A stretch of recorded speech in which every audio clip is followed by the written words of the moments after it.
Long after design and permitting were finished and well into the construction of a school, my client told me we want to add a sports field to the project. My first thought was no, for so many reasons. Every field I'd built cost much more than my client's budget could possibly allow. There wasn't much space on the property. There wasn't any buffer in the schedule to get it done. And the project team was already working overtime.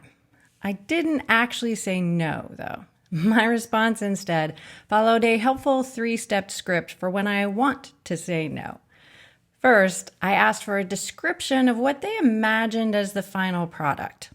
I heard sports field, and I imagine 100 yards of artificial turf with stripes for football and soccer, but maybe they were okay with something different. And they were. They were curious about half fields or just an unlined open play area. Then I asked about timing. My first reaction assumed a deadline aligned with when the building opened, but maybe that was false. And it was. They were okay with an initial step of some simple sketches and a rough estimate. Then they could decide if we would keep moving forward with the idea at all. Step 3 was to identify what would be taken away for a field to be the priority for my team's attention and their resources. They were willing to delay decisions on wish list items until after the building opened. They would also be pursuing grant opportunities and potential donors to help make it possible.